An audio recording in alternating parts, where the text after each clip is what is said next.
미래셋 자산운용에서 이제 오래 있었고요. 주로 채권하고 이제 경제 분석 쪽을 했었습니다. 그리고 이제 은퇴와 연금 이쪽 그리고 이제 생애 자산 관리에 관해서 한 10년 정도 했었죠. 그리고 지금은 이제 올해부터 고문으로 나와 가지고요. 네. 그게 이제 그런 부분에 관해서 생애 자산 관리 그다음 투자 이런 쪽에 대해서 계속 보고 있고요. 제가 이제 채권 쪽을 사실은 거의 한 20년에서 그걸 오래 했었는데 뭐 채권 시장에 험악한 일들이 사실은 많이 겪었는데요. 최근에 일어나는 거 보니까 역시 채권 시장은 네. 가끔씩 이렇게 험악한 일들을 벌이는구나 이런 생각을 했습니다. 정말 예, 채권 트레이드가 최근에 한 작년에도 조금 힘들었지만은 올해 특히 이제 2, 3월 지나서 지금 최근 한 2, 3개월 동안 상당히 힘든 것 같고요. 채권 가격이 너무 낮아져서. 예, 예. 예, 채권 금리가 뭐 완전히 이거 우리가 영어에 이제 가격이나 이런 게 급등할 때 금리가 올 때 이제 스카이 로켓이라는 표현을 쓰는데요. 말 그대로 로켓은 일직선으로 오지 않습니까? 금리 오른 거 보면 진짜 스카이 로켓입니다. 최근에는. 그래서 이게 이제 시장에 상당한 여기저기 여파를 주고 있는 것 같습니다. 그래서 지금은 이제 한 걸음 조금 물러선 입장에서 쉽게 말해서 막 그 피바다가 나는 바둑 싸움에서 옆에서 훈수 떨면서 보고 있습니다. 그 최근에 그 채권 금리가 약간 좀 떨어졌다가 어제 또 확 오르더라고요. 예, 예. 그 이렇게 채권 금리가 오르면은 좀 경제에 어떤 좀 뭐 신호라고 해야 되나? 생각들이나 이런 게 좀 어떻게 만들어질 때 그렇게 금리가 좀 확 오르는 거예요? 예, 뭐 최근에는 아시겠지만 물가 때문에 이제 그런 것이고요. 금리라는 것이 일반적으로 물가를 상당 부분 반영하기 때문에요. 그래서 물가 때문에 이제 오른다고 보시면 거의 그럴 것 같고 확실할 것 같고요. 그 다음에 이제 그 코로나19 때문에 저금리 정책을 인위적으로 많이 폈지 않습니까? 이제 그런 부분이 좀 정상으로 돌아가는 부분, 플러스 이제 물가에 대한 부분 이런 것 때문에 많이 오르는 것 같습니다. 그리고 이제 코로나19 때는 너무 이제 아래로 뚝 떨어졌으니까 금리가 마이너스까지도 갔지 않습니까? 유럽 같은 경우에는 그런 부분들이 이제 좀 또 과하게 되튀는 것 같습니다. 그런데 최근에 이제 되튀는 거 보면은 그냥 일시적으로 이렇게 반등한다 이런 정도를 조금 넘어서 약간 시장에 구조적인 변화가 있지 않나 이런 부분이 사실은 관전 포인트라고 봐야 될 것 같습니다. 일시적이라고 하면은 뭐 갔다 다시 돌아오고 여기서 왔다 갔다 하는 것인데요. 구조적인 변화라는 것은 이게 이제 이런 부분이 거의 저점처럼 되고 조금 떨어지긴 하지만 또 조금 오르고 이런 상황이 아닌가 하는 것인데요. 그러면 이제 원래 금리라는 것이 경제에 제일 이렇게 속속들이 영향을 줍니다. 그게 뭐냐면 우리가 금융 활동을 하지 않습니까? 주로 돈을 빌리고 대차 관계를 하는데요. 거기에 이제 가격이 금리인데 지금 우리나라 같은 경우에는 이제 가계부채가 저금리가 되면서 어떤 다른 나라도 마찬가지인데요. 부채가 되게 많이 증가했습니다. 그래서 이제 우리가 이런 것 부채가 많이 증가했는데도 불구하고 금리가 떨어지다 보니까 이자 부담액이 늘지를 않았습니다. 그래서 DSR이라고 그러기도 하고 이제 자기의 소득 대비해서 이제 원금과 이자를 상환하는 그 비율을 계산을 해보면요. 부채가 많이 증가했는데 급증했는데 그 비율이 거의 동일합니다. 그 말은 이제 금리가 급락을 해서 이루어진 것이죠. 예. 그래서 이제 부채가 지금 우리나라는 가계부채, 다른 나라들은 이제 정부 부채 이렇게 막 쌓여 있는 부분이 이제 금리가 이렇게 자꾸 오르게 되면은 여기에 이제 영향을 주게 되기 때문에요. 그러면은 이제 주택 시장이라는 것에 영향을 주게 되고 그다음에 정부 입장에서는 재정 지출을 지금까지 마음껏 하다가 재정 지출 하는데도 이제 조금 만만치는 않은 것이고, 그 다음에 세 번째 이제 통화 정책을 하는 중앙은행 입장에서는 이제 물가가 계속 부담이 되면은 금리를 막 낮출 수가 없거든요. 그러니까 이제 통화 정책과 재정 정책 정부가 할 수 있는 주요한 정책 두 개가 조금 약간 이전에 비해서 훨씬 이제 불편하게 되는 것이고, 가계 입장에서 보면은 이제 돈을 빌려서 지출도 하고 주택도 사고 했는데 이런 부분에 있어서 부담이 미국만 하더라도 지금 30년짜리 모기지 금리가 3% 저점에서 지금 거의 5.3%까지 올랐거든요. 그러면은 그때에 비해서 이자 부담액이 한 70% 이상 늘어났다는 뜻입니다. 지금 당장은 아니고 앞으로 빌릴 사람들이 이제 그렇게 되겠죠. 네. 우리나라도 마찬가지가 당연히 될 거고요. 그럼 집을 안 사겠네요.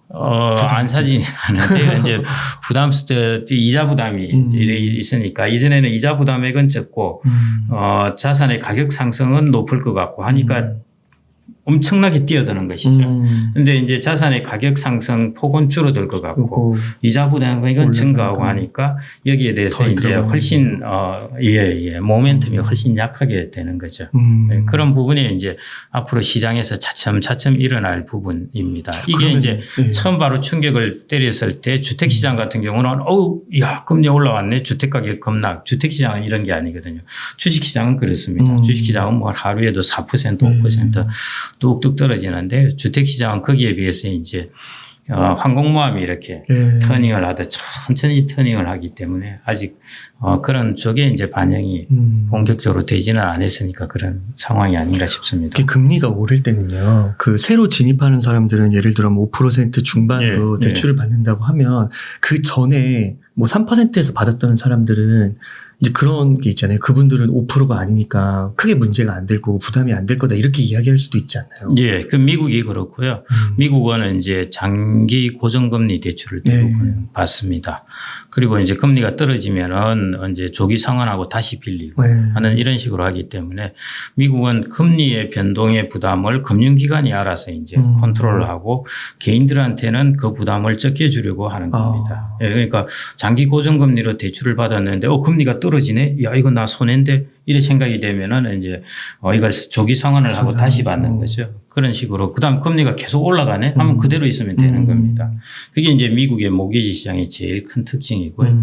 근데 영국이나 우리나라 같은 경우에는 이제 단기 금리에 연동을 해서 금리가 단기적으로 변동을 합니다. 여러분들 빌려 보시면 아시겠지만은 물론 이제 1년짜리, 2년짜리 이런 뭐 주식 담보 대출도 있고 뭐 그런 거 보면은 뭐 실이 금리 연동 뭐 이렇거든요. 그래서 우리나라가 장기 금리 연동으로 장기 계약과 장기 금리 연동입니다. 이제 계약을 예를 들어 5년 동안 이 금리로 고정한다. 뭐 이렇게 하는 것들로 많이 돌리려고 했는데 그럼에도 불구하고 여전히 우리나라는 이제 단기적으로 그러니까 금리가 오르면은 단기 금리가 오르면은 이게 나의 대출 금리에 곧 영향을 받는 기존에 대출을 받은 사람도 곧 영향을 받는 그런 상황이기 때문에 우리나라 미국 주택시장은 생각보다 막 모기지 금리가 올랐다가 하더라도 저게 실질적으로 그 사람들한테 영향을 주는 거는 엄청나게 스무딩 돼 가지고 영향을 주게 되고요. 금리가 떨어질 때도 마찬가지고. 근데 우리나라는 금리가 떨어지면은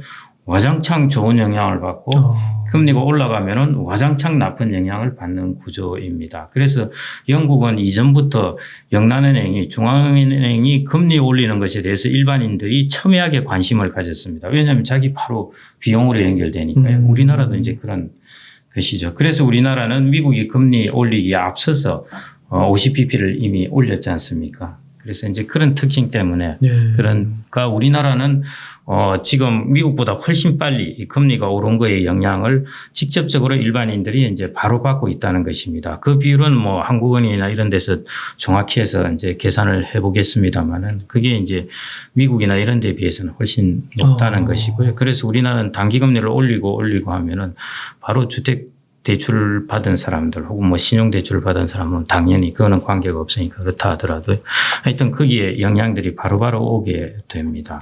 네. 그 아까 대표님께서 금리가 이제 오르는 게 약간 이제 구조적인 현상으로 봐서 더 떨어지기는 어렵다고 얘기를 해주셨잖아요. 초저금리라는 것이 이제 조금 상황이 바뀌는 게 아닌가 좀 그런 생각이 듭니다. 또 어떤 분들은 이 경기가 앞으로 안 좋아질 것, 침체를 예상해서 금리를 올리기 힘들 것이다. 또 그렇게 얘기하시는 분들도 있더라고요. 거기에 대해서는 좀 어떻게 생각하세요? 지금의 이제 경제가 사실은 참 뭐라 그럽니까? 조금 헷갈리는 국면인데요. 그래서 스태그플레이션 이야기도 하지 않습니까? 이제 경기는 안 좋아지는데 인플레이션은 올라온다 하는 정도로요. 지금 같은 경우에는 이제 물가는 오르고 있고 그 다음에 이제 경제는 그렇게 생각보다 썩 안 좋고 이 두 토끼를 다 잡아야 됩니다. 경제도 크게 해치지 않고 물가도 잡아야 되고 하는 것인데 여기에 대해서 시장은 지금 잘 못 믿겠다는 겁니다. 이제 페드는 나는 이걸 할 수 있다. 이야기를 했는데 시장은 잘 못 믿겠다. 물가를 못 잡든지 경기가 회복이 안 되든지 이 둘 중에 혹시 가지 않을까 이제 이런 우려를 하고 있습니다. 그래서 지금 막 하루가 다르게 4% 올랐다 내렸다 올랐다 내렸다 이렇게 하고 있는 것이거든요. 그게 이제 시장에 있는 사람들의 기대들이 다 이렇게 엇갈린다는 거죠. 난 못 믿겠다는 건데. 근데 이제 미국에서 경기 침체라고 정의하는 거는 2분기 연속 그 GDP, 실질 GDP가 감소할 경우에 경기 침체라고 이름을 붙입니다. 그냥 뭐 침체가 대충 야 이거 침체가 아닌가 그런 게 아니고요.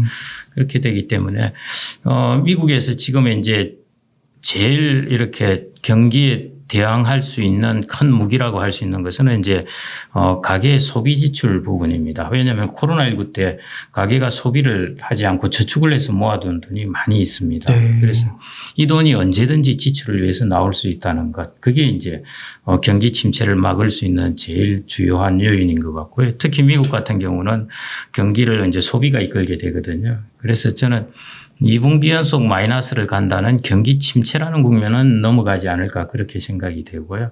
성장률이 낮아지긴 하겠지만은 물가는 하반기 가면은 인플레이션의 상승률은 많이 떨어지게 될 겁니다. 그래서 왜냐하면 작년은 이제 하반기부터 물가가 막 오르기 시작했으니까 전년 동기비로 비교를 해보지 않습니까? 그렇게 되면은 이제 물가 상승률이 지금처럼 8% 뭐 이러는 거는 뚝 떨어지게 될 텐데요.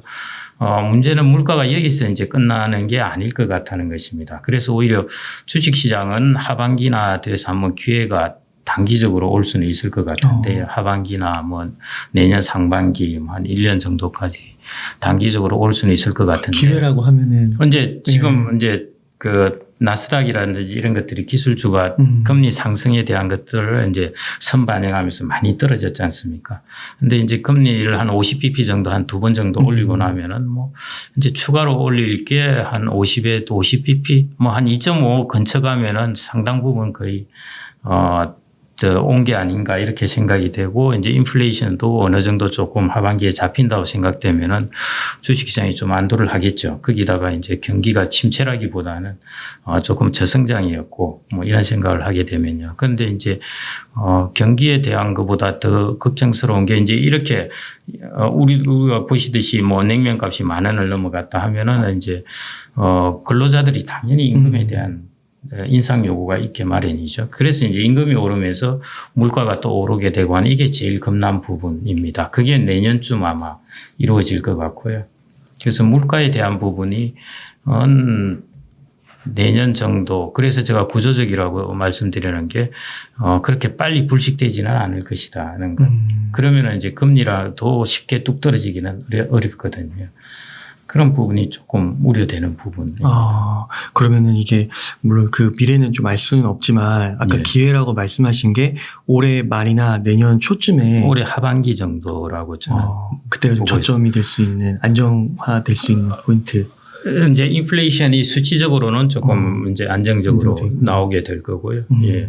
그때쯤이면. 예, 이제 한 두 번 정도 앞으로 뭐 6월, 7월에 올리고 나면은 그 정도 되면 이제 시장이 약간 발작을 하는 거는 조금 멈추지 않을까 그렇게 생각이 됩니다. 그래서 저는 이제 좀 프로페셔널이라고 생각되면은 이런 장에서 기회를 찾아보는 것도 괜찮고 아마추어 같은 경우에는 조금 떨어져 있다가 어느 정도 조금 한 번 더 올리고 뭐 이런 시장의 발작적인 현상들이 조금 줄어들면은 그러면은 이제 하반기 내년 초 뭐 이 정도까지는 조금 단기적인 기회가 있지는 않을까 싶은데요. 하이테크 주식가들도 많이 떨어졌지 않습니까? 사실은 보면요. 그래서 그런 부분에 있어서 아직도 가격 부담이 아주 크면은 그러는데 가격이 좀 떨어졌기 때문에 예, 그런 부분이 있지 않을까 싶고 뭐 제일 불확실성은 사실은 우크라이나 전쟁입니다.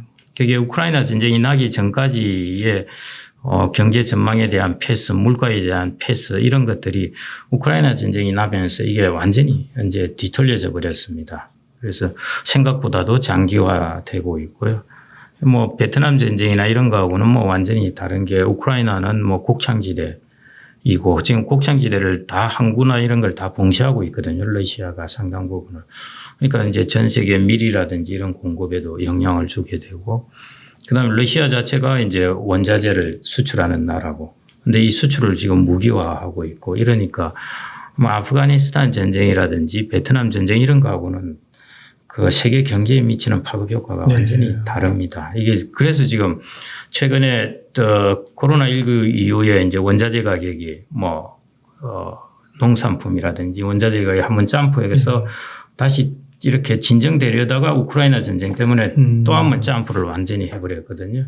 그게 이제 원자재 자체 가격뿐만 아니라 이게 냉면 가격, 무슨 가격 해서 이게 다 영향을 줘서 결국 또 CPI도 오르게 됩니다. 그게 지금 이제 보고 있는 그런 현상인 것 같고요. 그래서 이 우크라이나 전쟁이 어떻게 되냐 이것만 좀 빨리 종식이 되면은 경제의 상당 부분의 불확실성은 좀 가시지지 않나 그렇게 생각이 됩니다. 그런데 이거는 잘 알 수가 없습니다. 사실은 여기에 관한 정보나 뉴스가 그렇게 많이 나와 있지도 않고요. 예. 그러다가 또 이게 뭐 중국 대만 이슈가 또 나올 수도 있는 거고. 그 이슈는 너무 큰 이슈고요. 네. 대만 이슈는 지금 중국이 이야기하기에는 너무 큰 부분입니다. 그러면은 세계의 지정학적 구도가 완전히 그냥 혼란에 접어들기 때문에요. 미국도 이제 감당하기가 힘들고요. 미국이 이제 중국과만 감당을 하려고 그랬는데 지금 결국 러시아하고도 이제 감당을 해야 되는 상황인데 중국이 거기 더 강하게 지금 이런 상황에서 그러기는 쉽지가 않을 것 같습니다. 그렇게 되면은 이전에 파이낸셜 타임즈에서 이게 우크라이나 전쟁이 났을 때 한번 그 기사를 하나 크게 내보냈는데요. 그게 이제 중국과 대만의 이야기입니다. 네. 아시아 쪽이 긴장을 한다. 이런 이야기였거든요. 똑같이 러시아가 거기 들어가듯이 혹시 중국이 대만을 치면 그러면서 이제 아시아 쪽에 미군 기지를 쫙 내놨더라고요. 일본이 주둔하고 있는 미군이 한 25,500명, 우리나라에 주둔하고 있는 미군이 한 15,000명, 그 정도이면서 그 다음에 이제 호주가 한 8,000명 정도, 그 정도, 그 외에는 거의 없습니다. 그러면서 그런 우려를 이미 그때 한번 나왔던데요. 제 생각에 중국이 지금 자기들 코로나도 그렇고, 자기들도 지금 정신이 없습니다. 아직은 그렇게 그거는 할 입장은 아닌 것 같고요. 그러니까 예전에는 좀 이렇게 경제적인 면만 좀 보면 됐을 것 같은데 요즘에는 국제 정치라고 해야 되나요? 지정학적인 거 이런 것들도 많이 거론이 되면서 우리가 조금 더 이렇게 주식시장이나 자산시장을 바라볼 때 조금 더 이렇게 통합적인 그런 뷰가 필요하다 이런 얘기들도 많이 나오는 것 같더라고요. 지정학적 면은 이전에도 이제 문제가 되었던 게 중동도 마찬가지였고요. 아프가니스탄도 계속 전쟁을 했었고, 장기적으로 전쟁을 계속 이어간 것도 있었는데, 그쪽하고 이제 조금 이제 이번에는 조금 국면이 이제 달라서 그런 것 같습니다. 좀 급이 다르네요. 현재 대리전이죠. 우크라이나는 대리전인데요. 미국과 유럽은 적극적으로는 아니지만은 러시아 이거의 대리전처럼 이렇게 되어버리면서 거기다가 원자재를 갖고 있으니까요. 그런 부분이 이제 영향이 좀 큰 것 같습니다. 그 대표님께서 데모테크가 온다라는 책을 써주셨는데 여기서 이제 투자를 한다면 그 인구 구조 변화와 기술의 융합이 만나는 곳에 투자를 해야 한다라는 메시지를 주셨는데 이 메시지가 그러면 지금 이렇게 조금 조정이 있고 또 만약 연말에 가면 기회가 또 있을 수도 있는데 그때도 좀 유효한 메시지가 될 수 있을까요? 저는 지금이 이제 사실은 작년엔 좀 그 가격이 좀 그 섹터에 해당된 부분이 높아져 있어서 저도 사실은 죄송하기도 하고 그러는데요. 아이고 죄송합니까? 그래도 죄송합니다 하는데요. 이제 그게 한 20-30%씩 떨어졌습니다. 이제 데모테크하고 제론테크라는 이야기가 있습니다. 제론테크 같은 경우 에이지테크라고 하기도 하는데요. 이제 고령자들이 이제 에게 여러 가지 기술적 상품들 그런 상품들을 이제 제공하는 거죠. 우리가 최근에는 로봇이지만은, 과거 같은 경우에 여러 가지 이제 이렇게, 그 보행기구라든지 이런 것들도 이제 조금 편리하게 기술적으로, 그런 것들을 이제 제공하는 것들이 제론 테크놀로지 자체가 노년학이고요. 이제 테크놀로지를 합쳐서 제론 테크라는 이야기를 했습니다. 근데 저는 이제 데모테크라고 말씀을 드리는 이유가 아까 이제 고령사회와 기술 혁신의 융합이다. 이런 말씀을 드렸는데요. 제가 이제 이거는 한 6, 7년 전에 제가 이 부분에 대해서 이제 계속 그 어떤 화두를 가지고 쓰고 했었는데요. 최근에 다시 어디서 강의를 하려고 하면서 이제 여기저기 자료를 찾아보니까 2018년에 그 유러피안 커미션이라고 그러죠. 유럽위원회 거기서 보고서를 크게 냈는데요. 거기 똑같은 말이 나오더라고요. 그래서 야, 내가 이게 잘못 짚지는 않았구나 그런 생각이 하는데 거기에 어떤 이야기가 나오냐 하면은 인구구조 변화와 그다음에 기술 혁신이 인터섹트 하는 점, 교차하는 곳에서의 어떤 기회, 거기에 대해서 이제 보고서를 냈더라고요. 그래서 이제 제가 말씀드린 데모테크라는 것은 이제 단순히 노년학, 고령자 이런 것이 아니라 지금은 한 나라에 조그만하게 노인이 증가하고 이런 게 아니라요.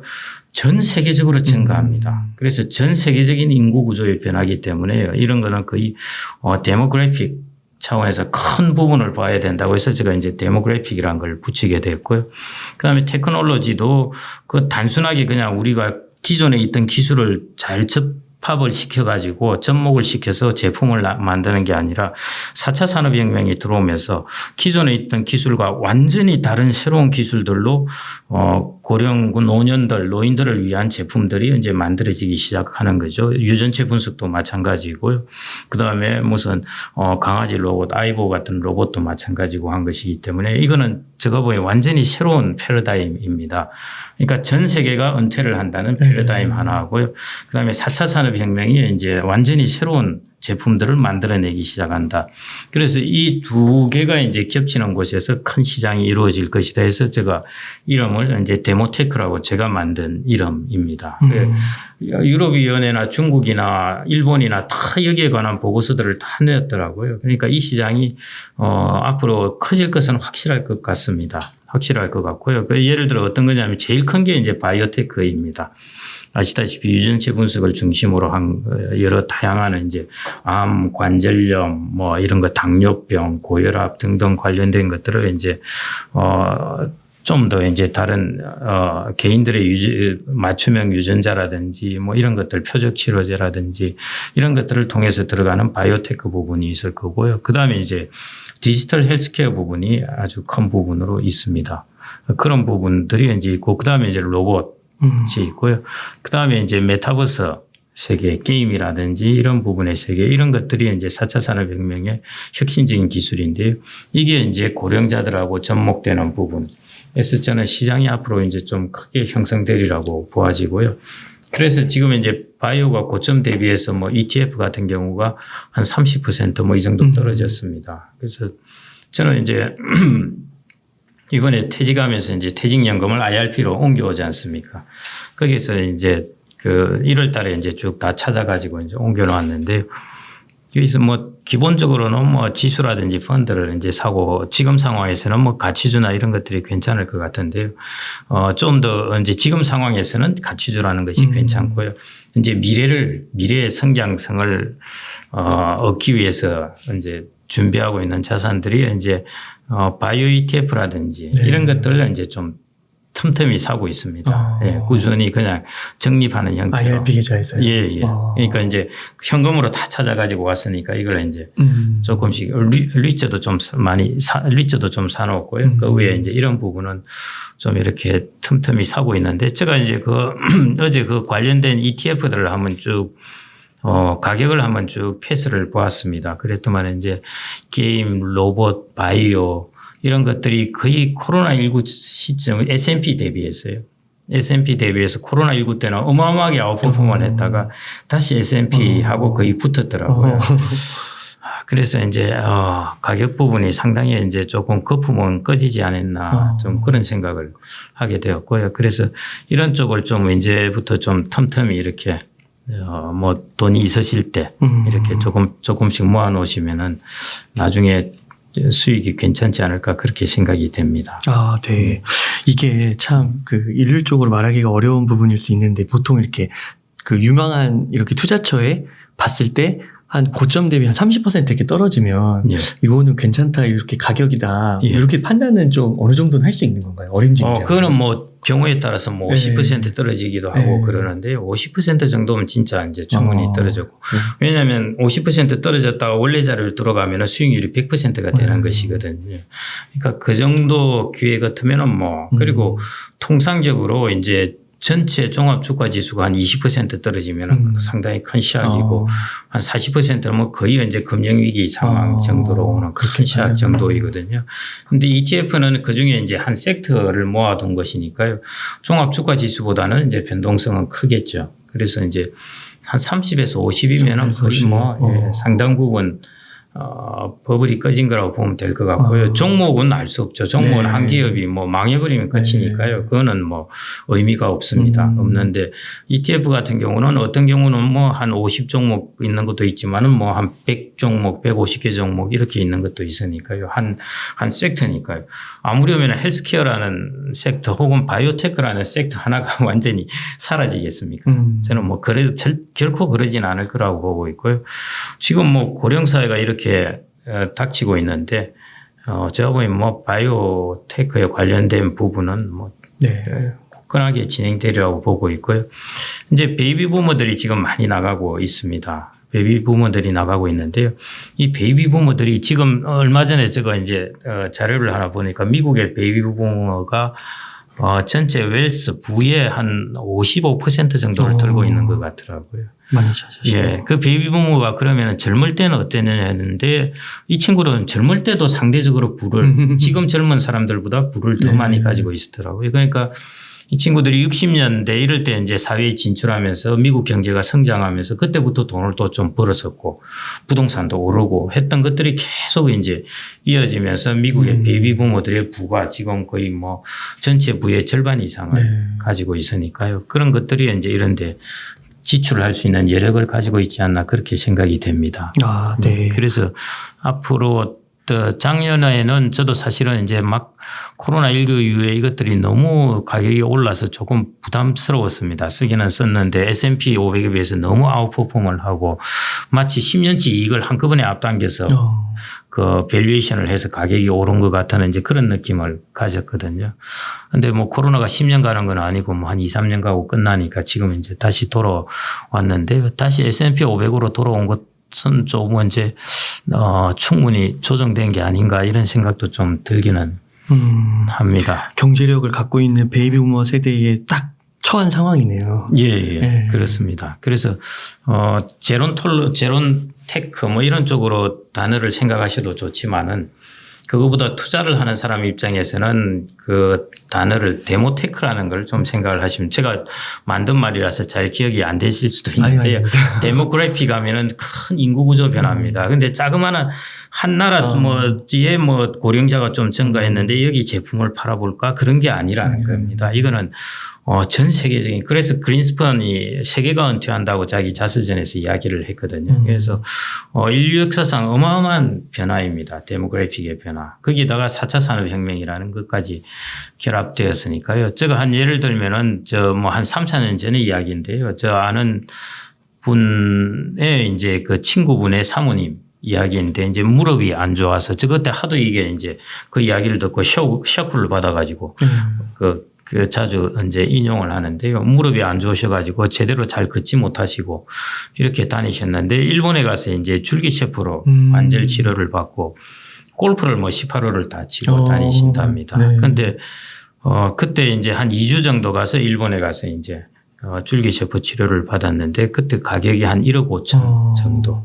그 얼굴 미용도 한 1억 든다고 그러시더라고요. 그렇습니까? 그러니까 좀 그런 말이지만은 지금 우리나라 베이비 부모들도 마찬가지고요. 미국의 베이비 부모들도 마찬가지고 다 이제 전쟁 이후의 세대이죠. 그 이전의 세대는 사실은 죽느냐 사느냐의 문제였고요. 이후의 베이비 부모 세대는 이제 전쟁 이후에 사실은 많은 과실을 얻을 수 있는 세대였죠. 그래서 양극화가 되어 있긴 하지만은 불을 축적한 사람도 많고 해서 그래서 저 주변 사람들한테 한번 샘플로 물어봤습니다. 뭐, 야, 한 1억 5천 하면은 관절 안 좋은 거 편하게 걸어 다닐 수 있으면 하겠냐 했더니 하겠다고 그러더라고요. 그래서 이런 시장이죠. 우리나라는 이제 성체줄기세포 이런 거는 가능한데 그거는 안 되지 않습니까? 네. 배아줄기세포는 아직 안 되게 돼 있으니까요. 이제 이런 것들 문제가 앞으로 어떻게 될까 부분인데 뭐 그거 외에 이제 유전자를 기반으로 해서 표적암 치료제 뭐 등등 해서 많습니다. 특히 이제 제일 크게 대두되는 게 이제 인지증이라고 하기도 하는데 치매 관련된 것. 치매는 철저하게 고령하고 바로 직결됩니다. 이게 곡선이 이런 식으로 지수적으로요. 한 80대 85세 넘어가면은 발병률이 확 높아지고 그다음에 이 여성이 오래 살다 보니까 여성이 발병률이 훨씬 높고요. 그래서 이제 이 치매에 관한 뭐 치료일 수도 있고 이걸 좀 완화할 수 있는 것만 해도 커져요. 그래서 이제 이 영국의 글리처스라는 게임 회사는 다른 재미있는 게임들을 만드는데요. 그중에 한 게임이 치매에 관한 치매를 조금 조기 진단할 수 있는 게임을 하는 겁니다. Sea Hero Quest 해가지고요. 뭐 이제 바다 영웅 이야기인데 뭐 이렇게 이제 요즘은 이제 뭡니까 이게 3D까지 가능한 VR까지 이제 해서 이걸 쓰고 이제 막 하는 것인데 그게 동작을 VR 같은 경우는 0.1초 단위로 반응을 이제 계속 데이터를 축적하고요. 그냥 컴퓨터에서 하는 거는 이제 0.5초 단위로 데이터를 다 축적합니다. 축적해서 공간 지각력을 이제 테스트하는 겁니다. 그게 치매를 조기에 진단할 수 있는데 데이터를 쓰는 거죠. 그래서 이 데이터를 익명으로 해서 독일에 보내주면 서버에 보내주면 예, 익명을 가지고 이제 치매 연구소에서 그걸 가지고 이제 분석을 하는 겁니다. 그래서 이제 이 게임을 하는 사람들이 이제 그런 조금 정보도 받을 수 있게 하고 이런 것들인데 그게 우리가 실험실에서 치매에 관련된 데이터를 얻을 수 있다고 한다면은 이 게임에서 얻은 데이터가 거의 15,000년에 해당되는 데이터를 준다고 그러거든요. 지금까지. 이런 것들이 이제 우리가 앞으로 일어날 고령사회하고 테크놀로지의 결합으로 우리가 생각지 않은 많은 어떤 기회가 오지 않을까 그렇게 생각이 됩니다. 그래서 이제 우리가 고령사회가 온다고 그러니까 다 축소사회를, 수축사회를 이야기하거든요. 그래서 이거 어떻게 대피할까, 어떻게 도망할까 하는 것인데요. 데모테크라는 것은 전반적으로는 어느 정도 축소가 되겠죠. 축소가 될 텐데 데모테크라는 것은 그런 가운데 우리가 확장하는 부분이 아닐까 해서 투자하는 사람들은 이제 전체 축소된다고 도망갈 게 아니라 경제는 어떤 부문을 확장하고 어떤 부분은 축소되고 하니까요. 그래서 이 부분에 이제 작년에는 조금 부담은 스러웠지만은 그래도 뭐 아주 장기적으로 본다면은 그래도 괜찮으니까 그런데요. 지금 같은 경우는 이제 가격이 좀 더 떨어졌으니까 훨씬 높은 수익률을 내기는 좋지 않은 때가 아닌가 생각이 됩니다. 그러면요, 대표님, 구글 같은 데서 바이오테크 ETF 좋은 거 뭐 이런 식으로 검색해서 투자를 하면 될까요? 예. 그게 이제 S&P 500의 바이오 ETF를 바이오 섹터를 모아놓은 것도 있고요. 나스닥에 이제 바이오 섹터를 모아놓은 것도 있고 그런 ETF들이 있습니다. 그거는 이제 뭐 심플한 거죠. S&P 500에 있는 바이오 기업, 나스닥에 있는 바이오 기업들을 모아놓은 것, 일종의 섹터 펀드라고 보면 되는데요. 뭐 그런 것들이 제일 사실은 무난하죠. 네. 아, 네. 아까 그래서 섹터는 한 30에서 50%. 예. 지수는 아까 20% 정도 얘기해 주셨는데. 예. 나스닥이 요즘 한 20% 빠졌잖아요. 예. 우리나라 주가도 고점 대비해서 한 30% 빠졌죠. 예. 그럼 그것도 좀 나스닥이나 뭐 코스피도 지수로 투자로 만약 한다고 하면 그것도 좀 괜찮을까요? 그래서 제가 프로 같으면은 여기서 기회를 엿보라 그러고 아마추어 같으면은 좀 더 떨어져 있다가 조금 더 우크라이나 전쟁이라든지 그다음에 미국이 금리 인상하는 것 이런 부분이 이제 1단계 75bp 인상이라는 거에 대한 이제 빅 스텝 말고 자이언트 스텝에서는 이제 공포에서는 벗어났는데요. 이제 75bp 인상을 안 하고 50bp를 인상하니까 이제 그다음 걱정이 혹시 인플레이션이 잡힐까봐 이제 시장이 또 이제 발작을 하기 시작하는 겁니다. 그래서 조금 더 뭐 50bp 6월 달에 또 올리고 뭐 이럴 텐데요. 그때 흔들릴 수 있으니까. 그때 보면서 하더라도 뭐 늦지는 않을 것 같고 일반인들은요. 예. 이제 프로페셔널들은 이런 데서 막 기회를 찾겠죠. 그러니까 뭐 하루에 4% 올랐다가 또 4% 떨어졌다가 막 이러고 있는데요. 예, 저는 좀 이제 그렇게 보고 있습니다. 예, 그래서 금융 위기 뭐 이런 거는 뭐 아직 별로 저는 그렇게 생각은 안 하고 있고요. 왜냐하면 소비자들이 우리나라는 뭐 가계부채가 조금 많아서 그렇긴 한데 미국 같은 경우에는 가계부채가 많아진 게 아니라 미국은 글로벌 금융위기 거치면서 이제 가계부채 부분을 많이 줄이고 정부가 부채를 많이 갖고 있거든요. 그래서 거기에다가 미국은 또 이제 코로나19 기간 동안에 또 많은 저축을 해놨고 해서요. 그래서 그런 부분, 미국의 소비를 할 수 있는 이제 돈을 갖고 있다는 부분, 그런 부분 때문에 그 부분은 큰 걱정 안 하는데요. 저도 이제 소위 말해 속된 말로 짱돌을 맞은 게 사실은 우크라이나 전쟁입니다. 예. 이게 이런 식으로 전개될지 처음 터졌을 때는 이렇게 생각을 안 했는데, 예. 그렇게 해서. 예. 앞으로도 그 부분이 좀 중요하지 않나 생각이 됩니다. 아, 네. 진짜 금방 끝날 거라고 했는데 계속해서 길어지고 언제 끝날지도 모르겠고. 아, 그 아까 그 IRP 계좌로 주식을 이제 투자를 하신다고 하셨는데요. 그러면은 이게 국내에 상장되어 있는 해외 ETF에 투자를 하는 거라고 보면 될까요? 그렇죠. 국내 상장되어 있는 거에 할 수 있고요. 여러분들이 다른 뭐 여러분들 계좌로서는 얼마든지 할 수 있는데 IRP는 이제 퇴직연금 계좌의 일종이니까 정부가 이제 좀 규제를 더 놨습니다. 그 미래에셋에서 그런 상품들이 많이 나온 거예요? 예. 거기도 있고 뭐 또 다른 것도 있고 뭐 여러 군데서 많은 이제 상품들이 나와 있습니다. 예. 그래서 거기서 이제 주식 종목은 당연히 못 사게 해놨으니까요. 펀드나 이런 걸 통해서 좀 하고요. 제가 뭐 제 IRP 계좌에 2월 달부터에 이제 포트폴리오를 만들어가죠. 제가 이제 찾아서 이제 만들어가는 것인데요. 이제 그 리츠를 좀 이제 좀 샀었고, 그 다음에 이제 가치주 좀 이제 사고, 국내 주식도 좀 사고 그랬는데, 저도 당연히 당했죠. 중국 전기차 좀 떨어졌다고 해서 들어갔다가 더 떨어져가지고 세상에 20% 이상 떨어져서 들어갔는데, 거기서 샀더만 또 한 18% 마이너스가 나고요. 저도 마찬가지입니다. 하이테크 펀드 이런 데서는 또 뭐, 한참 떨어졌는데 들어갔는데 또 마이너스 10% 이랬습니다. 그런데 이제 포트폴리오라는 게 중요한 게 리츠라든지 채권도 심지어 마이너스 2.9% 이랬습니다. 한번 금리가 오르고 들어갔는데요. 그 다음 왕창 올라버렸거든요. 우리 그 시장의 채권 매니저들 증권사나 이런 쪽에 트레이더가 당한 곳이 바로 이쪽입니다. 야, 어느 정도 오른 것 같아. 한번 들어가보자 했다가 왕창 당해버린 거예요. 정말 무서운 시장인데요.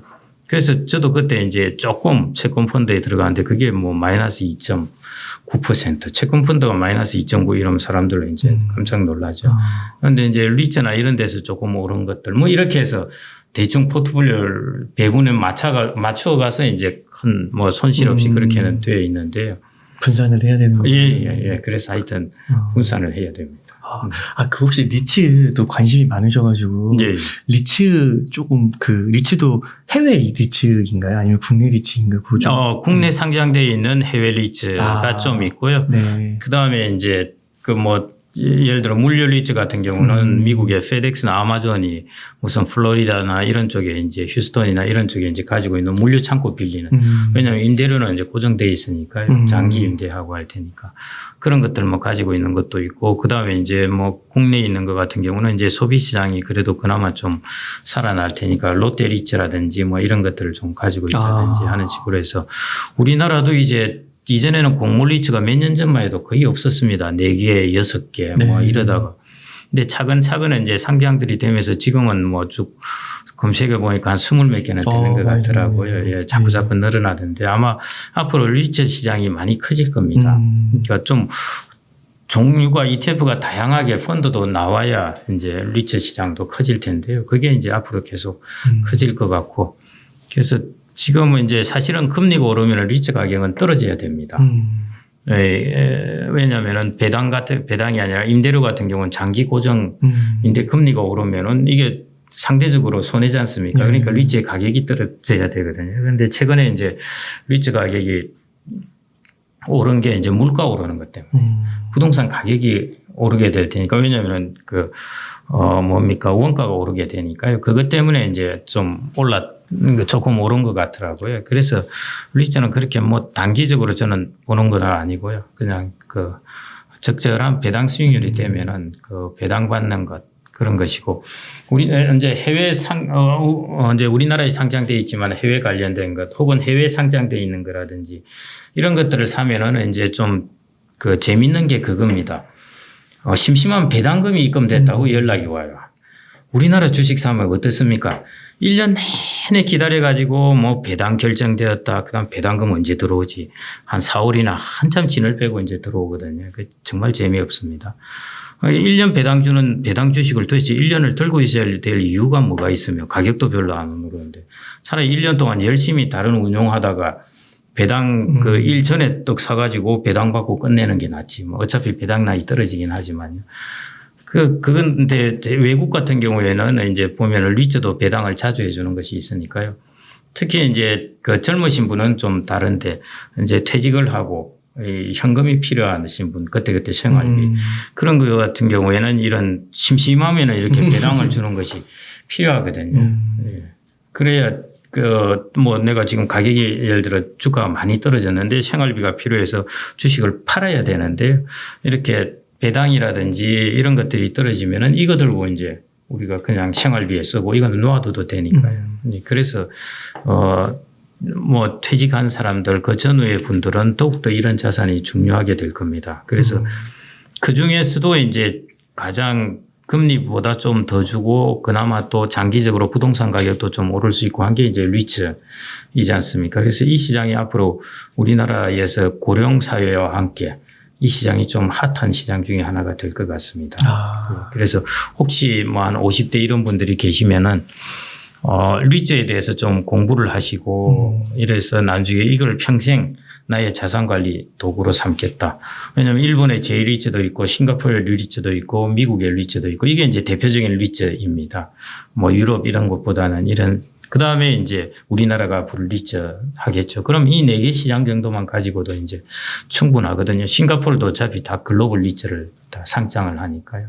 그래서 그런 리츠를 좀 공부하시면 좋을 것 같고요. 그다음에 이제 젊은 분들도 부동산이 중요한 자본입니다. 중요한 자산관리 수단이기 때문에요. 그런데 우리나라의 주택을 살려면은 일단 첫 번째 몰빵을 해야 되고요. 그다음에 타이밍을 분산할 수가 없습니다. 지금 주택을 다 사든지 말든지 이거에 의사결정을 하려니까 어려운 거죠. 네. 예, 지금 사야 되냐 말아야 되냐가 도대체 한 5억 7억 되는 거를 지금 한꺼번에 의사결정을 맞아요. 해야 되는데요. 이런 리츠나 이런 걸 통해서라면은 얼마든지 분산해서 가능하거든요. 뭐 올해 1,000만 원, 내년에 1,000만 원 이렇게 다 분산해서 가지면서 세계적인 부동산을 분산해서 가질 수 있으니까요. 젊으신 분들도 이제 부동산을 관리하는 내 자산에서 부동산 자산을 두는 방법 중에 하나로도 리츠를 좀 활용하시면 좋지 않을까 그렇게 생각이 됩니다. 예를 들어 어떤 분이 전세를 나는 집이 오를 것 같아서 전세를 해서 살겠다. 근데 부동산 가격이 오르면 어떡합니까? 거기에 대한 해지로 전세를 하고 좀 남은 돈이 있으면 그걸 가지고 해서 어느 정도 부동산을 해지하는 것도 방법인 것이죠. 네. 그게 해외에 직투하지 않고 네. 국내에 상장되어 있는 해외 리츠 ETF 상품에 투자를 해도 네. 그게 월마다 이렇게 월이나 물론이죠. 들어와요. 예, 다 이거는 도관일 따름입니다. 여기서 들어오는 게 이제 1위로 들어오게 되니까요. 아니 월마다 들어오는 건 아닌데요. 3개월이나 뭐 그런 것도 있고 예. 뭐 그렇습니다. 그래서 배당 금액이 많지는 않은데요. 심심하면 한번 배당금이 들어왔다고 연락이 옵니다. 네. 우리나라 그래서 기업들도 저는 이제 고령 사회가 되면은 그 배당을 좀 자주 해줘야 되지 않나 그런 생각이 됩니다. 꽉 잡고 있다가 1년에 한번 탁 주고 이런 게 아니라요. 네. 그래서 이제 데모테크에서 이제 좀 산업적으로 한번 얘기를 다시 한번 정리해 보면 바이오테크, 디지털 헬스케어, 뷰티, 메타버스, 로보틱스, 클라우드 컴퓨팅 이런 거 좀 언급해 주셨고. 예, 그 중에서 이제 좀 순위대로 고른다면은 이제 바이오 쪽하고 그다음에 이제 디지털 헬스케어, 예, 그다음에 로보틱스, 이제 메타버스 이 정도로 보고 있고요. 네. 예, 뷰티는 뭐 헬스케어에도 들어가 있고 다양한 부분에 좀 뷰티는 요즘 바이오와 뷰티가 결합되어 있었어요. 네. 예, 이게 어느 쪽이라고 하기도 그렇기도 한데 요즘 뷰티 하는 쪽도 이제 상당히 이제 유전체 분석을 통해서 화장품을 맞춤 화장품을 해준다든지 뭐 이런 것들도 많이 나오고 있었어요. 예, 예. 그래서 이제 데모테크에서 이제 좀 산업적으로 한번 얘기를 다시 한번 정리해 보면 바이오테크, 디지털 헬스케어, 뷰티, 메타버스, 로보틱스, 클라우드 컴퓨팅 이런 거 좀 언급해 주셨고. 예, 그 중에서 이제 좀 순위대로 고른다면은 이제 바이오 쪽하고 그다음에 이제 디지털 헬스케어, 예, 그다음에 로보틱스, 이제 메타버스 이 정도로 보고 있고요. 네. 예, 뷰티는 뭐 헬스케어에도 들어가 있고 다양한 부분에 좀 뷰티는 요즘 바이오와 뷰티가 결합되어 있었어요. 네. 예, 이게 어느 쪽이라고 하기도 그렇기도 한데 요즘 뷰티 하는 쪽도 이제 상당히 이제 유전체 분석을 통해서 화장품을 맞춤 화장품을 해준다든지 뭐 이런 것들도 많이 나오고 있었어요. 예, 예. 네. 혹시 대표님 그 많은 분들이 또 관심을 갖고 있는 게 빅테크잖아요. 예. 예. 빅테크가 조금 조정을 지금 좀 받고 있잖아요. 예. 빅테크의 좀 미래나 투자로서의 매력은 좀 어떻게 보세요? 그건 모릅니다. 제가 모르고요. 네. 뭐 다른 곳은 잘 모르겠습니다. 잘 모르겠고요. 네. 뭐 나름 지금 다들 저 빅테크 기업의 제일 챌린지는 사실은 이제 너무 독과점이 되어서 그 부분에 대해서 정부가 어떤 이제 태클을 걸까 하는 그런 부분인데 그거는 정말 이제 예상하기 어려운 부분인 것이고요. 뭐 저는 그냥 그 다른 것도 그래서 이제 그런 분들에게 저는 그냥 나스닥을 들고 있는 게 제일 좋다고 말씀을 드리는데요. 만일 하신다면은. 네. 왜냐하면은 이제 그 한때 노키아도 사실은 그 당시로서는 빅테크 기업이었는데요. 고점 대비해서 주가가 노키아도 한 95% 빠지고 MS에서 이제 넘기고 뭐 그랬지 않습니까? 부문을 넘기고 그랬는데 그것만큼은 이제 큰 기업도 어떻게 될지는 모른다는 것입니다. 그래서 이제 이런 이야기도 하거든요. 경제학에서는 과연 플랫폼 시장은 독점인가 이런 이야기를 하는데 뭐 경제학자들은 독점이 아니라고 그럽니다. 왜냐하면은 진입이 쉽기 때문에 갑자기 어떤 놈이 뒤집기를 해가지고 상황이 바뀌어버릴 수 있다는 것이죠. 그래서 이제 그런 부분의 리스크는 이제 여전히 있다는 겁니다. 그래서 저는 그 어떤 한 종목이라든지 이런 것들을 한두 종목을 장기로 가지고 있으면은 돈을 벌 수 있다는 것에 대해서는 철저하게 회의적이고요. 네. 리스크는 뭐 이 불확실한 세상에서 어떻게 알겠습니까? 그 다음에 또 하나는 지금 별 볼 일 없어 보이는 것이 100배, 200배, 300배 수익을 올려줄 수도 있다는 것이죠. 네. 그럼 뭐 2000년 초반에 아마존 망한다 그랬고요. 한 7, 8년 전에 테슬라도 망한다 그랬고요. 그런데 뭐 그 이후 급등했지 않습니까? 이 기업을 그때 아마존 사서 지금 가지고 있는 사람도 거의 없고 그렇지 않습니까? 그래서 주식시장에서 이런 작은 기업들이 몇백 배 되는 걸 선택할 방법도 잘 없고 큰 기업들을 했는데 이게 큰 기업들이 갑자기 꼬꾸라지는 것을 전망할 방법도 없고요. 그렇기 때문에 저는 그냥 지수를 가지고 있는 것을 저는 추천을 드립니다. 그래서 지수 플러스에 뭘 하시고 싶다면은 저는 이제 그래서 ETF로 이제 플러스 하는 거고요. 그 다음에도 이제 또 일정 부분 비중을 좀 줄여서 예를 들어 나의 전체 자산에서 한 10% 정도는 종목을 한다고 하면은 그 정도는 저는 충분히 괜찮을 것 같습니다. 네. 뭐 애플 주식 같은 경우는 소비재이니까요, 사실은. 그리고 애플도 지금 이제 뭐 이런저런 시장에 지금 뛰어들려고 준비를 하고 있는데요. 워낙 전 애플 같은 경우는 괜찮지 않을까 그렇게 생각이 들더라고요. 다른 빅테크 플랫폼들은 잘은 모르겠는데 그나마 변동성으로 따지자면은 애플의 안정성이 제일 좀 크지 않을까 그렇게 생각이 됩니다. 그 나스닥 지수에 투자를 하려고 하면 혹 어떤 분이 이제 그 2000년도 초반에 IT 버블 얘기하면서 지금 뭐 20% 빠져서 많이 빠졌다고 하는데 그때에 비하면 별거 아니다. 예. 막 그렇게 얘기하시는 분들이 예, 그때도. 그래서 저는 나스닥도 그렇고 저는 미국에 제일 좋은 건 S&P 500입니다. 네. 예. 아, 네. 그러면은 이렇게 해서 좀 말씀을 지금까지 해주신 게 이제 보통 이제 해외 미국 주식 조금 중심이 될 것 같긴 한데요. 책에서 또 한번 되게 인상 깊었던 부분이 그 제조업의 함정 부분을 좀 언급해 주시면서 걱정이 좀 이제 한국이 이런 변화 속에서 앞으로 이런 위기들을 잘 돌파해가지고 한층 더 성숙할 수 있겠느냐. 그리고 또 대표적으로 이제 삼성전자 같은 거를 보면은 요즘 되게 좀 답답한 주가 흐름도 보이고요. 예. 그래서 혹시 여기에 대해서 좀 한 의견을 좀 주신다면. 그 뭐 요즘 반도체 회사들은 다 뭐 비슷한 것 같고요. 네. 유독 삼성전자만 그런 것 같지는 않고 이제 네. 대만 TSMC야 이제 아시다시피 그 범용적 그런 메모리 반도체 그런 게 아니라 자동차라든지 다양한 이제 주문받아서 생산하는 그런 부분이니까 그 시장이 크게 열려서 그런 거고요. 그렇지 않은 경우에는 이제 반도체 회사가 뭐 유독 삼성전자만 그런 건 아니고 다 비슷한 것 같고 삼성전자는 그래도 뭐 핸드셋하고 그거 하고 또 그러니까 모바일 폰하고 또 가전하고 이렇게 이제 결합시켜서 있으니까 그래서 그래도 뭐 배당은 받지 않습니까? 네. 예. 배당은 받으니까. 그런데 우리나라 제조업 부분에 있어서는 그나마 지금 우리나라는 참 변화를 잘 하는 것 같습니다.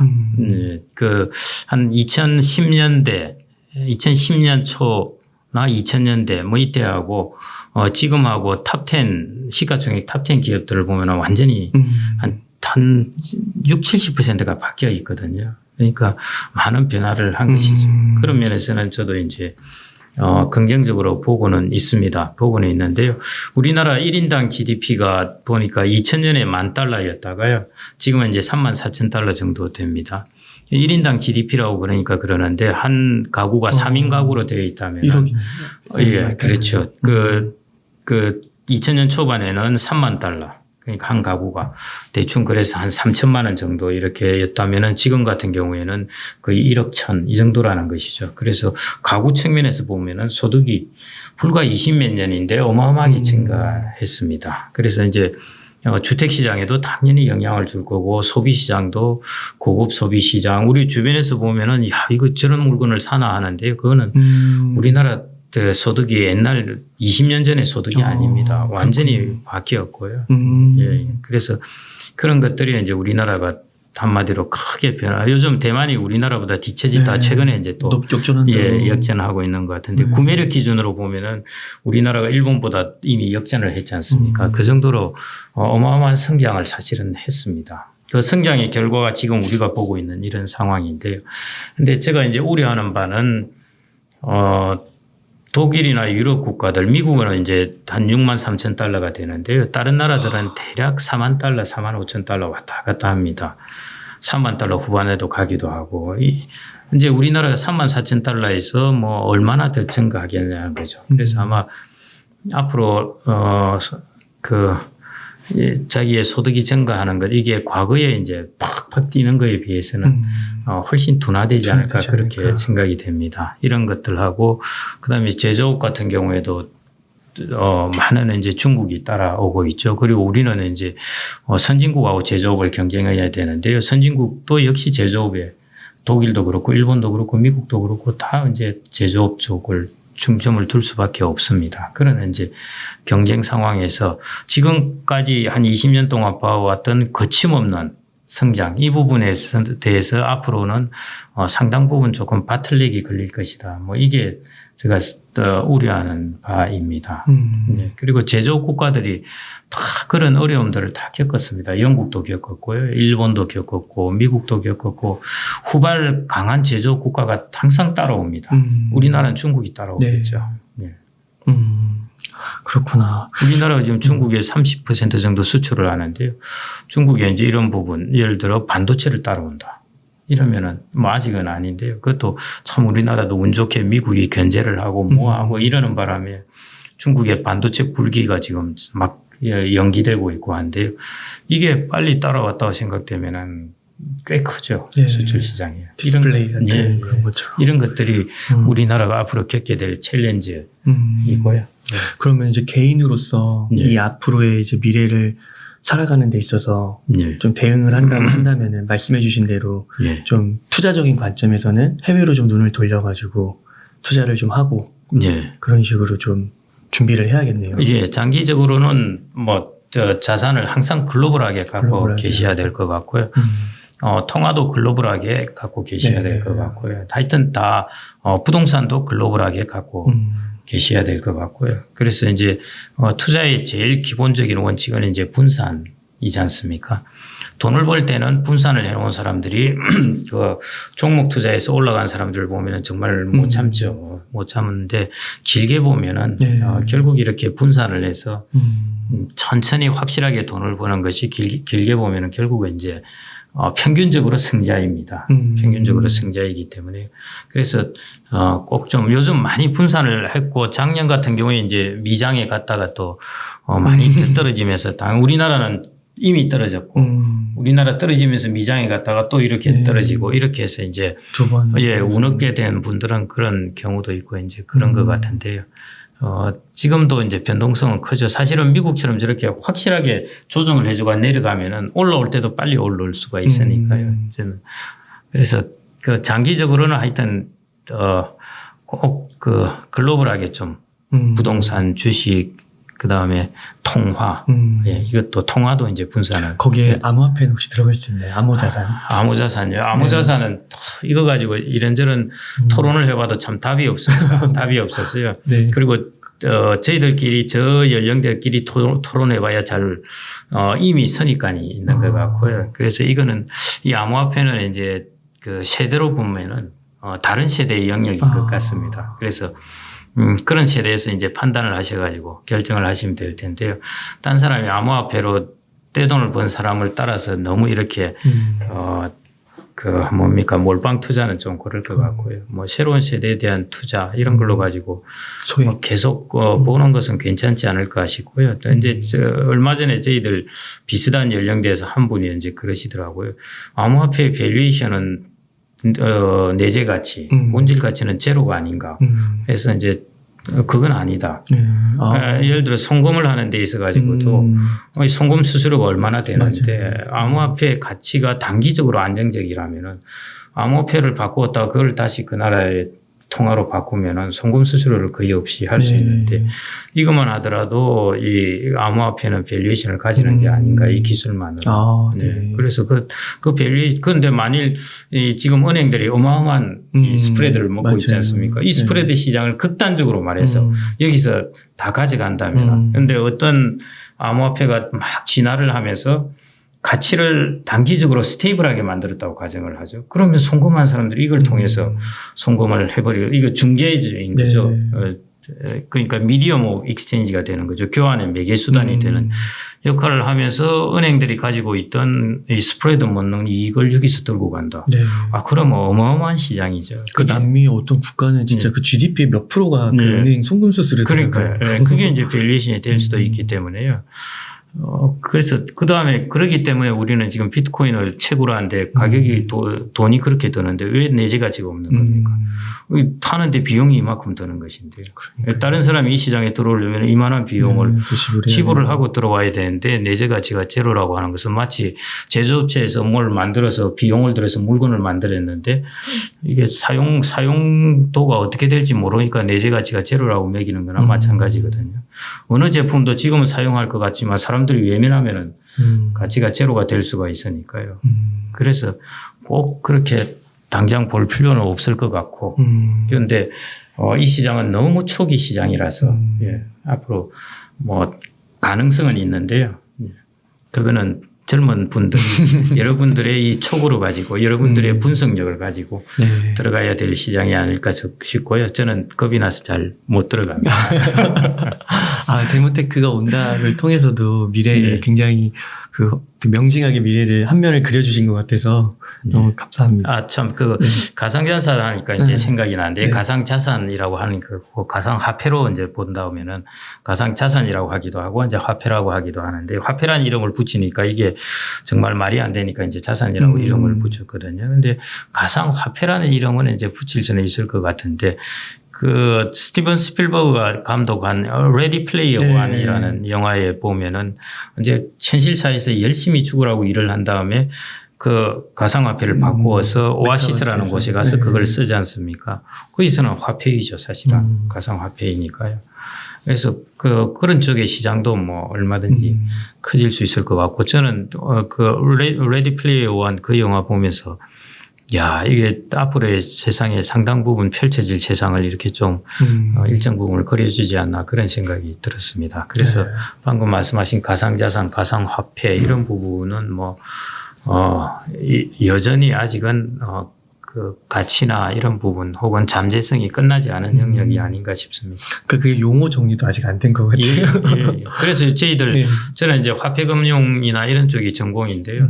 요즘 자괴감에 빠져서 이제 그런 소리를 합니다. 야, 이게 이제 통안이 화폐금융의 이야기가 기술자들이 이 이야기를 다 하기 시작하는 겁니다. 가상화폐가 들어오면은 비트코인이 들어오면은 이게 도대체가 통화는 어떻게 되지? 통화의 창조가 되는 건지 이런 것들이 이제 뭐 기존에 있는 경제학을 공부한 사람은 헷갈리기 시작하는 거예요. 그래서 야, 이게 이제는 경제학의 영역에도 그렇구나. 기술자가 들어와서 이야기를 하는구나. 그거 보면은 가상화폐 이야기하는 사람들이 통화 이야기도 하고 막 그래요. 그래서 그 한국은행 계신 분하고 이렇게 논쟁도 하고 그러시더라고요. 예, 한국은행도 사실은 결제망이 있으니까 이제 집중 결제망이지 않습니까? 근데 가상화폐는 이제 분산된 거니까 사실은 이제 상당 부분 앞으로 이제 이런 부분에 있어서 어떤 타협점을 찾을 것인지 하는 부분은 계속 사실은 그런 논쟁은 되어야 됩니다. 되면서 예, 계속 되어야 서로 간에 이제 자기의 어떤 관점을 비교를 하게 되면서 어떤 좋은 길을 찾아가는 거죠. 예, 대표님 이렇게 긴 시간 동안 인터뷰해 주셨는데 요거 부동산을 안 여쭤볼 수가 없어서 요걸 좀 한번 여쭤보겠습니다. 그 부동산 좀 앞으로 좀 어떻게 보시는지 궁금합니다. 제가 작년인가 그때 나와서도 한번 말씀을 드렸는데요. 뭐 한 3년, 5년 정도는 뭐 그러는데 그거는 이제 공급 요인 때문이고 우리나라 소득이 여전히 뭐 아직 높은 요인이 있기 때문에 그 정도까지는 그러는데 그 주변 지역은 이제 주변 지역부터 먼저 터지기 시작하니까요. 수도권 외곽 이런 지역도. 경기도 이런 외곽에 막 많이 올랐던 지역부터 이제 마치 그게 회사채 시장하고 비슷하거든요. 회사채 시장이 막 좋을 때는 트리플 B급 뭐 이런 것들 더블 B도 가격이 확 같이 따라 오르다가 더 많이 오르죠. 속도가. 그러다가 이제 회사채 시장이 이거 이상하다 하면은 여기서 또 막 박살나기 시작합니다. 그래서 이제 결국 국채나 통환채가 이제 유화 독전으로 이렇게 어느 정도 가격이 떨어지긴 하지만은 다른 거에 비해서는 훨씬 이제 유지되는데요. 뭐 다 시장이 그게 마찬가지인 것 같습니다. 그래서 부동산 시장도 이제 주변 시장이 이제 좀 슬슬 맛이 갈 테니까 이제 그 부분을 좀 조심하시라 그때 한 말씀드린 것 같고 그건 뭐 여전히 유효합니다. 그러니까 막 서울이나 좋은 지역에 집을 못 구하다 보니까 이제 막 마음은 다급하고. 그럼 미분양 나오더라고요. 네, 그러니까 외곽 지역에 가가지고 이제 비싼 가격이라도 이게 덜컥 사는 거죠. 그 뭐 아까 말씀드렸듯이 집이란 것은 10억짜리를 사면은 10억 주식 한 종목 사는 거나 똑같습니다. 그 타이밍에 분산해서 살 수도 없으니까. 그렇게 생각할 수 있겠네요. 그래서 그게 이제 주택을 사는 데 있어서 빌려 사든 뭘 사든 자기가 그 가격에 산 것은 동일하니까요.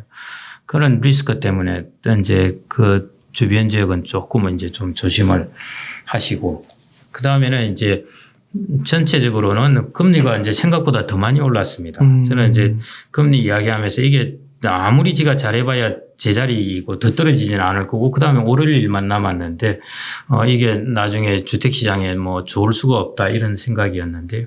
근데 금리가 이제 최근에 생각보다 많이 올랐으니까 이게 이제 당장은 아니더라도 시간이 가면서 이거는 뭐 영향을 줄 수밖에 없습니다.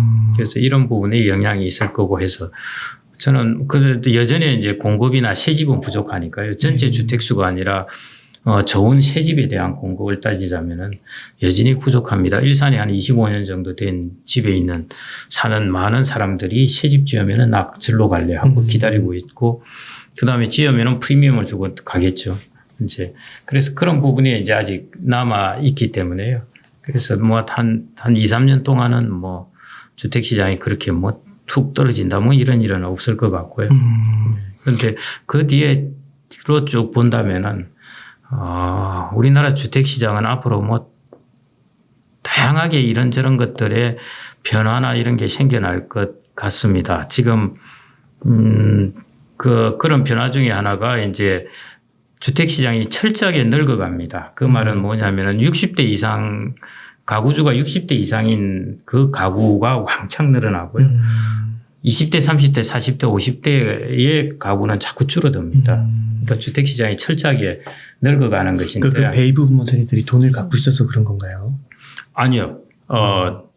일단 이제 50대가 60대로 가게 되고 하니까 자꾸 2층에 편입되니까 이제 60대 이상의 가구가 이제 증가하게 되는 것이고요. 네. 50대가 이제 50대가 일로 자꾸 이제 빠지면서 편입되는데 이쪽에서 새로 들어오는 인구는 그만큼 안 되니까 그러니까 이쪽 가구는 이제 갈수록 줄어들고 50대가 예를 들어 100만 가구가 갔는데 여기서 덜 편입되면은 가구가 줄게 되는 것이죠. 그래서 이제 가구가 그래서 전체적으로 한 5년 10년 지나면은 60대 이상의 가구의 비중이 높아지고 이 가구의 비중은 이제 낮아지게 되는 거죠. 그러면서 이제 주택 시장이 이제 60대 이상 가구를 중심으로 많이 편제가 되게 되고 그다음에 이제 늙어가는 것이죠. 네. 그렇게 되면 이제 나오는 문제가 이런 겁니다. 이제 60대 이상 되면은 많은 경우에 자식들이 원룸으로 나가든지 결혼을 하든지 하게 되는데 이제 40평대 집에 이제 부부가 둘이 사는 겁니다. 이게 사실은 공간을 무지 비효율적으로 쓰는 겁니다.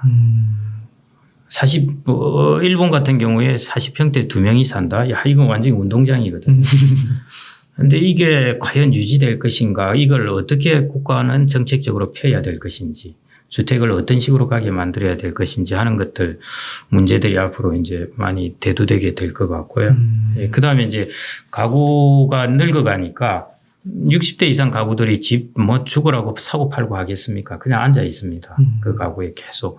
그러기 때문에 이제 다이내믹한 게 많이 줄어드는 거죠.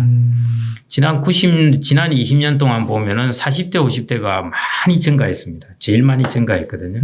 이 사람들은 소득도 있고 가족도 늘어나고 돈도 좀 벌어봐야 되겠고 하니까 주택을 막 사고 팔고 하는 겁니다. 막 두 채, 세 채도 가지고 뭐 이렇게 자녀들한테 한 대 주어야 되겠다 해서 하나 사고 뭐 이런 식으로 막 이제 그래서 다가구 주택이 저렇게 다가구가 아니라 다주택이 저렇게 많아진 거죠. 예. 근데 이런 것들이 이제 거의 뭐 피크가 아닌가 그렇게 생각이 되고요. 그러게 보니까 이제 주택 시장의 다이내믹스도 많이 줄어들 것 같고요. 거기다가 이제 새 집들 공급되고 집들 공급되고 하면은 뭐 그게 거의 이제 그 이유는 우리나라 주택 시장은 핵심 지역을 제외하고는 안정적이지 않을까 생각이 됩니다. 핵심 지역은 워낙 우리나라 1인당 소득이 지금 34,000달러로 그러지 않습니까?